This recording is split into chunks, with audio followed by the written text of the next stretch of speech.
Bonjour à tous, c'est Cardia Sensei.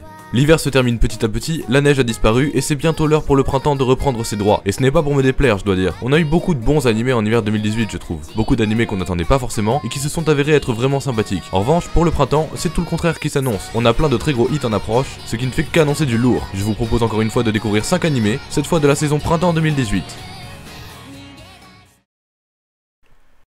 Et on commence tout de suite avec l'un des animés les plus hypés de ces 2 dernières années, qui s'est imposé comme le nouveau roi incontesté du shonen en prenant la relève de ceux qui mouraient. J'ai nommé My Hero Academia. Et oui, l'animé revient déjà pour une 3ème saison qui n'annonce que du bon. Déjà que les 2 premières étaient assez exceptionnelles pour avoir fait bouger tous les autres animés comme Shingeki no Kyojin ou les mastodontes qui s'étaient installés depuis longtemps, la 3ème saison s'annonce déjà pour le printemps. En fait, l'animé paraît à un rythme vachement rapide, à coup d'une saison tous les ans, et c'est pour ça qu'il écrase tout sur son passage. La 3ème saison de My Hero Academia va en plus couvrir non seulement tout le printemps 2018, mais aussi l'été 2018, puisque c'est une saison de 25 épisodes qui est annoncé. Ça risque de faire plutôt mal à SNK qui se campait sur l'été, mais qui a intérêt à être très bon s'il veut rivaliser.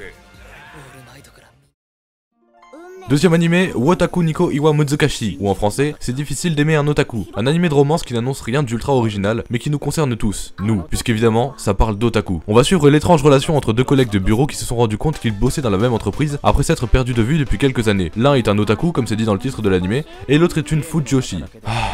Vous ne savez pas ce qu'est une fujoshi? Croyez-moi, vous ne voulez pas. Une fujoshi est un terme péjoratif désignant les fans de yaoi. Donc en gros, ça englobe toutes celles qui fantasment sur les relations Levi XRN par exemple, et d'autres joyeusetés dont je préférerais ne pas citer trop d'exemples. Je comprends pourquoi ça va être dur pour ce pauvre otaku. Heureusement que l'alcool sera là pour l'aider dans sa conquête, puisqu'on suivra dans cet animé les escapades amoureuses de ces 2 protagonistes, très particuliers.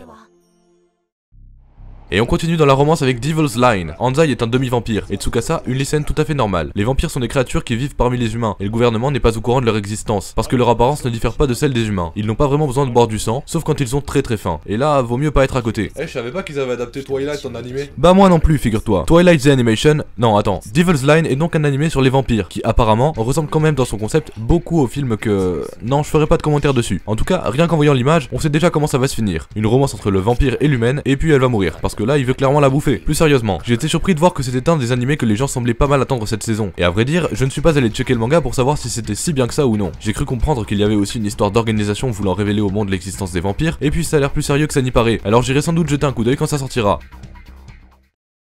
4ème animé, Jinga Eiyu Densetsu di Noyotez. On a ici un animé plutôt original, ou plutôt qui ne se fait plus depuis très longtemps. En même temps, j'ai appris que c'était en fait un remake d'un animé de 1988, l'époque où les combats galactiques avaient encore la cote avec Goldorak, Albator et tout le bordel. C'est donc en effet un animé qui se déroule dans l'espace et qui met en scène des combats galactiques. Ouais, rien que ça. Et au vu du trailer, ça rend assez bien. Certes, c'est tout en 3D, mais pour le coup sur des machines de cette taille et pour un rendu de cette qualité, c'est compréhensible. L'histoire se centre sur 2 personnages rivaux et sur leurs exploits, Reinhard von Mussel et Yang Wenli, qui appartiennent tous 2 à des états interstellaires engagés dans une guerre sans fin. C'est clairement un bon point de départ pour mettre en scène des combats aussi titanesques. 2 empires qui se font la guerre dans l'espace, ça va être plutôt stylé à regarder. Et puis vous savez que dès qu'il y a des grosses machines, moi ça me plaît. Certes, le thème des 2 personnages rivaux dont on suit l'évolution au cours de l'animé me fait beaucoup penser à Code Geass et à quelques autres animés qui sont sortis depuis, mais je pense qu'au final ça n'aura vraiment rien à voir, vu qu'il se base tout de même sur un contexte totalement différent. J'ai hâte de voir ce que ça donnera et je donne ses chances à cet animé.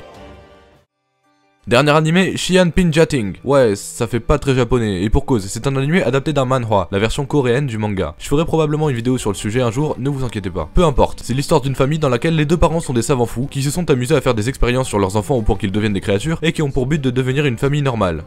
Peut-être que s'ils n'avaient pas fait muter leur gosse, ils auraient pu devenir une famille normale. Rien qu'avec le trailer, ça a l'air plutôt sympathique. En même temps, il est bien réalisé, il y a de très jolies scènes, et la musique est vachement cool aussi. On voit que ce sera a priori un animé plutôt léger, avec tout de même quelques enjeux et des thèmes abordés qui me font penser à Kobayashi Senshi no Maid Dragon, un animé que j'aime beaucoup, avec ce même rapport à la famille, et à la façon de vivre et de s'adapter dans un monde dans lequel on n'est justement pas fait pour s'adapter. Et ces ressemblances ne peuvent que rajouter des points. C'est un slice of life, donc pas de gros scénario à lire a priori, et puis surtout, on commence à se rapprocher des Monster Girls. Ouais, depuis Monster Musume, j'aime plutôt bien ça.